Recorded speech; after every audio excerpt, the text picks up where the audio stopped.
Well, hello again, everyone, and welcome to our latest webcast that we're bringing you from Travel Weekly as part of our Roadmap to Recovery series.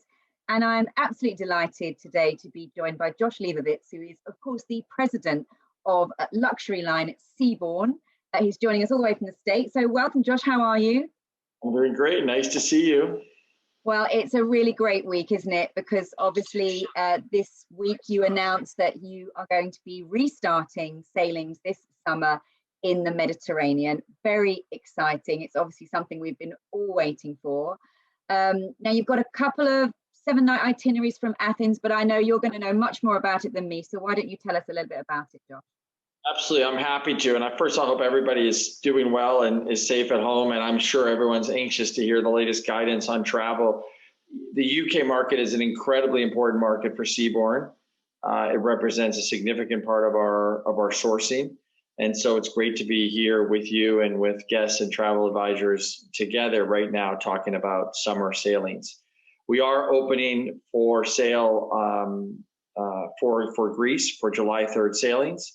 And we encourage people to come and explore them. I can show you a little bit about the itineraries if you like. I have a few slides I can share. Yeah, we'd love you to. Thank you. So here's the very exciting program for us in Greece this summer.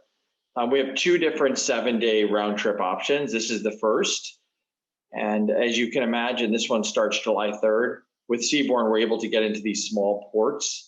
So I don't know if you've been to Agios Nicholas. It's actually my background. You can see it here in the imagery. Gorgeous place to visit in Crete. Then we're at sea, and then we continue to sail around the islands. The second itinerary is designed to be a butterfly, so you can actually come back into Greece, into Athens, and then go back out to non-repeating ports. One port does repeat, which is Rhodes, because it's an entry port back from Cyprus. Okay, so you can combine the 2 and make a 14-night sailing if you wanted to. Yeah, and a lot of people do that. They like to be on board longer. While they're there, they stay on for the 14 days.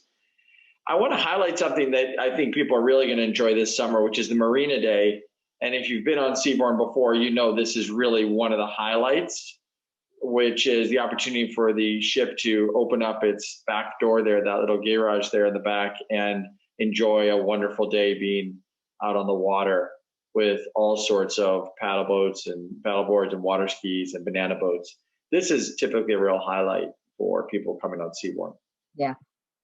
And after a year of being locked up, I'm ready. Same here. The other thing that I think the UK market knows and is excited about is our upcoming Seaboard Venture ship, which is being built now and is heading over to Genoa now as it's being built. And of course, you know, this will attract people from the UK and other markets, but these are much smaller ships, 132 suites, only 264 guests. And they're designed for ultimate exploration, really the only truly ultra luxury expedition ships out there. And I think the UK market will be especially excited, I think, about these sort of James Bond moments on our submarines where you can go down 1,000 feet and see purely down underneath the water. That looks absolutely incredible, doesn't it? I think it looks pretty incredible. I think if you did a James Bond scenario, this is the good guy, right? This is probably the good guy. And then of course a quick image of our suites, you know, on board. The expeditions will go anywhere in the world. So one of the things I think for the UK guests that'll be very interesting is as they come back to travel, do they pick large cities or do they want to explore more remote places around the world? And of course the expeditions will allow that remote exploration. All right, well, it looks amazing. But Josh, you know, you said a couple of times there about when we come back to travel. Of course, it's a little bit up in the air for us here at the moment. I know you go on sale on Monday, the 12th. That's also the date that the government is going to be or the Global Travel Task Force is going to be reporting back. So I guess you're going to have to wait and see. But you're going on sale to the UK, well, the whole world, I guess. And are you hopeful? And what's the response been like? Do you think people will start booking, or do you think they're going to wait until we know and then maybe book for July and later July and August maybe? Yeah. So obviously, in order for people to travel, there need to be kind of 3 things in place. The first is that you need to have medical protocols that are instilling a level of confidence. And so for these sailings, as an example, we'll have vaccinated guests and vaccinated crew. Yeah. So you need individuals that in effect are also vaccinated. And I know the rollout is proceeding around the world. I know the UK is making progress. Despite some hiccups, you have to be very impressed with the progress that's being made. Yeah. The second thing that has to be in place is obviously guests have to be in demand. They want to go someplace. And I think for the most part with an itinerary like this, we have high demand. And the third thing is we need the government support. So the guidance from the UK, from Greece, from the US around where people can travel and the rules, will there be passports that are in place, are all critical to enable that travel. The only thing I would say about cruise that is to keep in mind is that we tend to plan 3, 4, 5, 6 months or longer in advance. So what we've been encouraging people to do, because I think there'll be very limited supply of cruises available over the next 3 to 4, 6 months, is if you think you'll be able to go, and we'll see what comes out of the direction from the UK office, then at least book something. Maybe you book it in August, maybe you book it in September, but at least have something on the books to look forward to. And presumably if there was any problem and you couldn't sail, you're offering a good refund policy, or they can move it to later in the year or next year. Yeah, I think that'll be a fixture for some time, that level of flexibility for people. Okay, all right.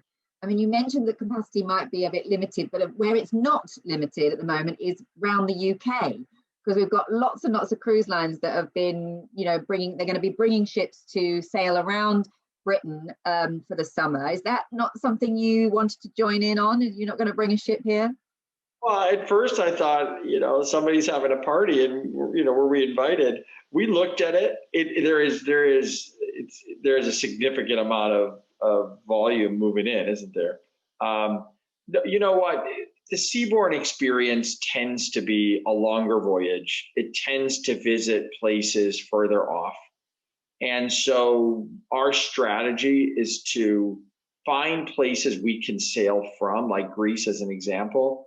And then when the time is right, and only when it's right, would we invite guests that are able to travel there. So in that case, the UK market, Greece is a very popular place, as you know, for the UK market. It's close by, and it's definitely an experience that's unique and very pleasant and lovely. So I think that as soon as the UK guests are allowed to travel, they'll vote with their feet and want to come fly med, as we call it. Okay, well, so you're not going to be putting a ship in and doing these seacations that others are doing. Fair enough. Let's just, before we move on from the Greece sailings, you did mention the 3 requirements, but one of them is around vaccinations. So you've chosen to go with fully vaccinated passengers and crew. The slight variances between all the different cruise lines, how they're restarting. Why was that so important to you at Seabourn? Well, for the first matter, I think it's important for all of us to recognize that we're business leaders with our highest priorities being to be in compliance, to protect the environment, and to ensure the health and safety of our guests and our team members and the people and the places we visit. And we've relied on medical experts to guide us on this path. There are sailings happening now around the world with not unvaccinated guests and unvaccinated crew. And I could take a flight tomorrow to multiple places around the world, and there's no COVID tests on board. There's no vaccinations. So in other words, with cruise, by saying that we'll commit to vaccinated populations and vaccinated cohorts, you're adding another layer of confidence boost for the consumer and also for the operation. Do you think that, you must be talking to your guests all the time, and is that something you think will be a reassuring factor and get them back on board quicker if they know that they're going to be that extra layer? I think with anything, there are segments of consumers. I think there are consumers that want to know everyone's vaccinated, period, full stop, and that's a condition to sail. I think there are consumers that no matter what you tell them, they're not ready to travel. Yeah. And then I think there are consumers somewhere in the middle. I also know a set of consumers who are basically mindset is, I appreciate that there's a virus out there. I appreciate there's a vaccine, but no one's going to tell me what I can and can't do. And that's fine. It's just at the moment we won't be able to, we won't have an opportunity to sail on Seabourn. But in 2 years' time, 1 year's time, does that change? Well, none of us can predict. what'll happen with respect to this in the future. And when people are on board Ovation in Greece, what will be the other health and safety protocols? If they're all vaccinated and the crew is all vaccinated, are you going to expect them to wear masks as well, or what's going to be the sort of experience on board? Yeah, so the way I answer that question is that we can tell you what it would be like if you were sailing tomorrow. And based on the evolving science, yes, you would expect masks, you would expect some level of social distancing, you would expect some level of additional protocols. But the science is evolving fast, isn't it? Yeah. So now we're saying that maybe the surfaces are not as much of a priority with respect to transmission. Once people are double vaccinated, the risks of actual virus catch and transmission the numbers are diminutive. So the guidance we expect to evolve. So when people call in and they say, well, I have to wear a mask, well, I have to do this, we say, if the cruise is tomorrow, here are the rules, but please expect that to change over time.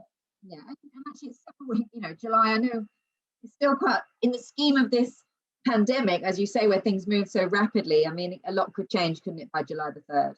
Absolutely. You're 3 months away. You remember you'd only at that point be 15 months into the pandemic. Yeah.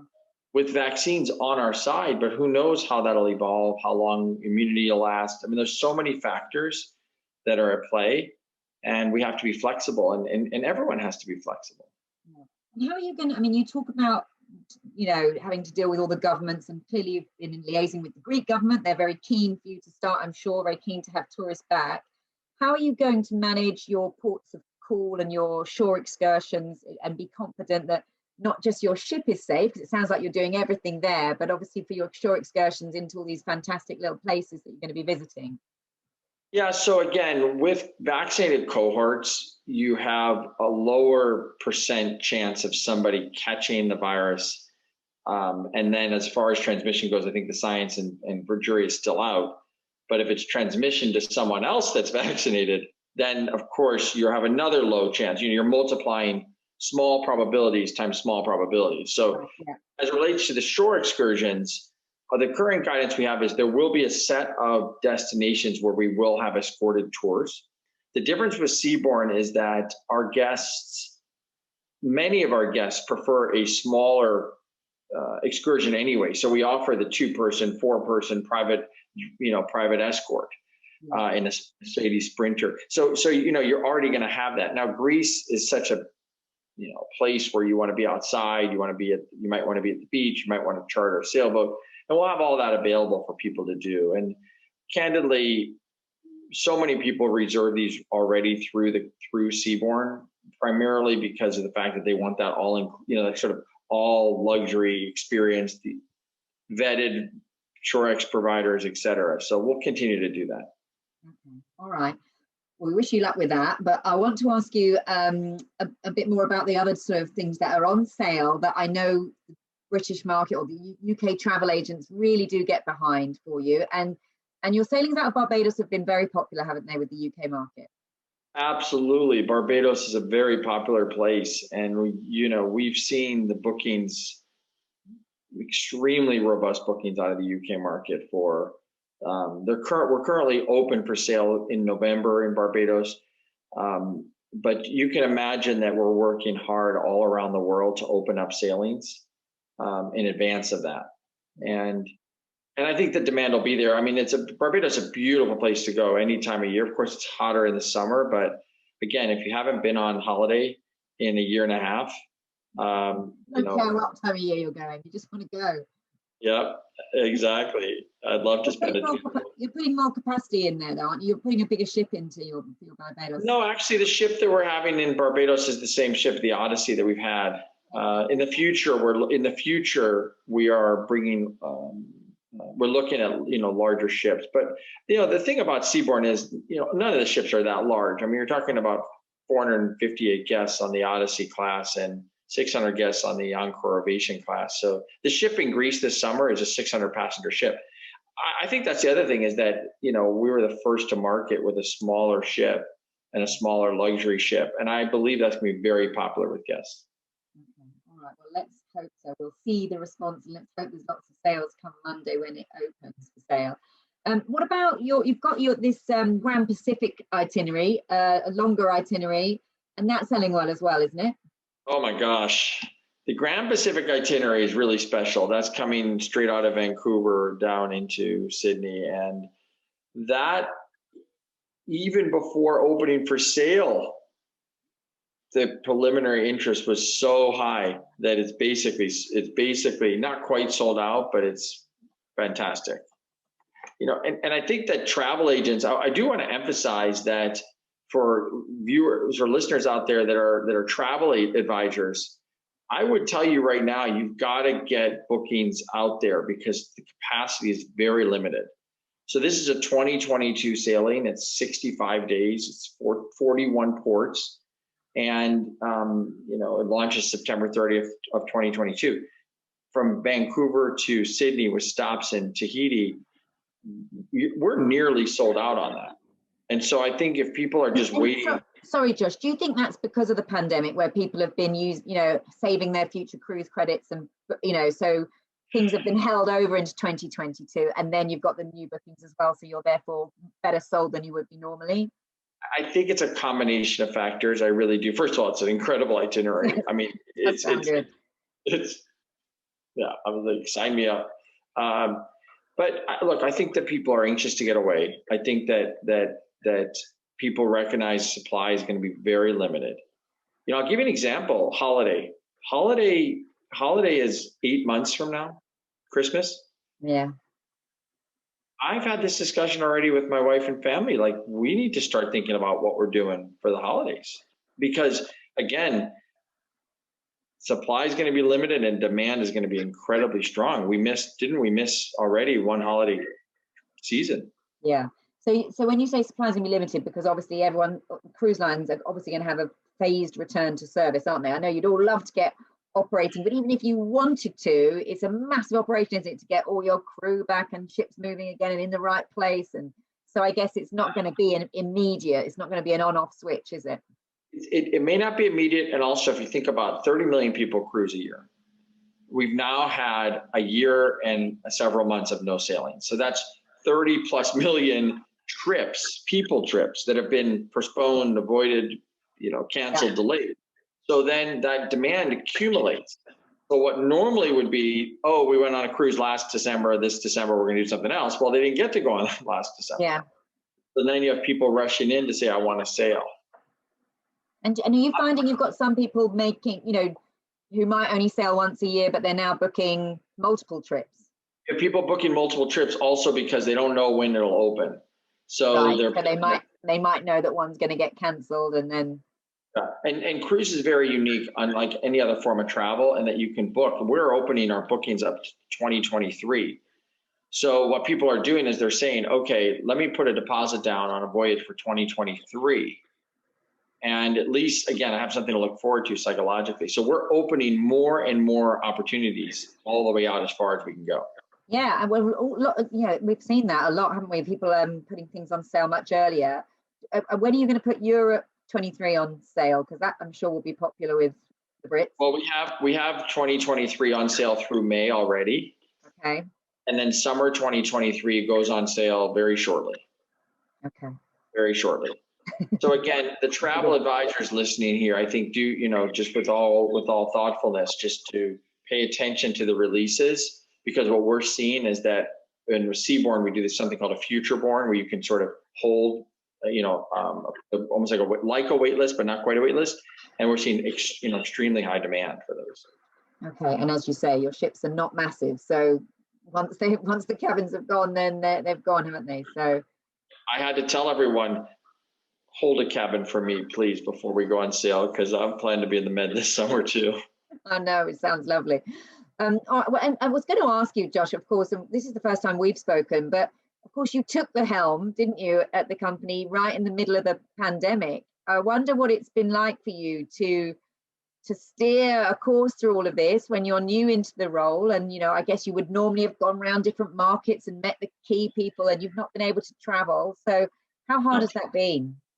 Well, look, I'm very fortunate to be in this role. Seabourn is an incredible brand. We have an amazing group of people. I have used technology to its fullest during this last 9 months on the job, and I spend a significant amount of time engaging with the ships, even remotely by video. We do PA announcements. When you hop on a ship and yeah, good morning, Captain. Well, I do the announcement. We don't have passengers on board, so I talk to the team members that way. We've had a ship in port here in Miami where I am, multiple times, and I go down to the port to see the ship. I haven't yet been on, but talk to the teammates, even from their verandas. I get to greet them. And, it's conversations like this. We had 250 travel advisors on yesterday with a forum. I have another one today with hundreds of travel advisors. So the technology is fantastic in many ways. I know in the UK, your team, Lynn and the team, have been doing more webinars, I think, than they've ever done, and more social media. I mean, there has been a lot of activity. So do you feel you've kept engaged with your travel advisors? Absolutely, and they've kept engaged with us, and we're so happy to be open for bookings, because that means we're open for people to earn a living and a proper living, and to book and sell. And so I say this: I come to my desk every day with one purpose, which is to create opportunities for people to get back to work, for our guests to vacation again, and to help support the relaunch of this industry. And we're very grateful to Greece, to the people of Greece. There will be, as you know, with anything, we're an entirely new world with respect to this pandemic. And we are doing everything we can to fulfill our own cultural and obligations of, like I said before, compliance and protecting the environment and protecting the health and safety of our cohorts. Yeah. And we feel good about it right now. And how confident are you around? I mean, we're still waiting, aren't we, for some guidance from the CDC? I mean, I know that this relates more to the US market, obviously, but there's been a lot of collaboration across the industry. But lately, in the last week or so, we've seen a bit of frustration emerging from some leaders of some other lines. Where do you stand on that? Are you confident of getting what you need? You need to be able to sail again. Yeah, I mean, look, for Seabourn, we have one ship currently as part of the CDC conditional sail order. But that ship at the moment is not yet open for sailing, even within the US. It was originally the Alaska ship, which we canceled. Our other 4 ships happen to be in Europe. So the Greece ship, the Ovation, was planning to go to Greece. So it's already to go to Greece, and 3 other ships are in the Med already. So we're waiting for other government agencies to support the relaunch, and then we'll go. But you'll see us open new markets. As you can imagine, we'll be opening new markets. And as soon as the US is comfortable to open, then we'll be there to support the US market, which is a huge cruise market. And, there's 500,000 people that are tied to the industry directly with jobs, yet alone the Uber drivers and the taxi drivers and the hotels. I mean, you should see the infrastructure built around these ports that's sitting dormant. Yeah. So we need to reopen this industry, and it takes time. We need to know, let's pick a date, pick July 1st, pick August 1st, and then let's plan for it. Yeah, absolutely. Before I let you go, and I know it's all about the here and now and trying to get through this pandemic and all those things you just talked about and getting people back to work, but are you, strategy-wise, 3 years, 5 years, have things changed because of the pandemic, or are you still keeping to the same strategy, even though it's going to be a different world, as you say? I mean, in terms of new ships, that your real push into expedition, lots of things that we were talking about pre-COVID. What are they all still the same, or are you going to have a different direction? Well, I think that with Seabourn, we talk about delivering Seabourn moments, which are these exclusive travel moments that you just love to talk about, and that really at the core is what we're all about. A good friend of mine describes his trip to Antarctica, and I asked him, what was your favorite part? And he said, my favorite part was every morning hearing this. I'm like, what do you mean? He goes, well, that's the knock on the door for room service before we went kayaking. And my wife would just be so happy that we could sit on the veranda and enjoy breakfast together. So those are the moments that I think we'll continue to hone in on as Seabourn, the small ship environment, the intimacy, the luxury, and of course, the expansion of our geographic markets with the expedition ships. And the UK market is one we continue to invest heavily in. You mentioned Lynn and the team. It's a very important market for us. So we'll continue to focus on getting the word out. There are many, many people that have yet to be on a Seabourn cruise. And yet you'd see them in the most beautiful hotels in Mayfair. So it's just a matter of thinking about the potential guests sourcing much more broadly. Yeah, well, listen, it's great to hear that the UK remains so important for you, because I'm sure everybody watching this will be pleased to hear that. We wish you all the best for July the 3rd. Well, we wish you best for Monday when it goes on sale. I hope everyone gets behind it and you see some really great demand. So, but thank you so much for joining us, Josh. It's fantastic to speak to you. It's great to see you. I hope everybody stays safe, stay healthy, and let's go out there and get sailing again. Brilliant. All right. Thank you. Thank you so much.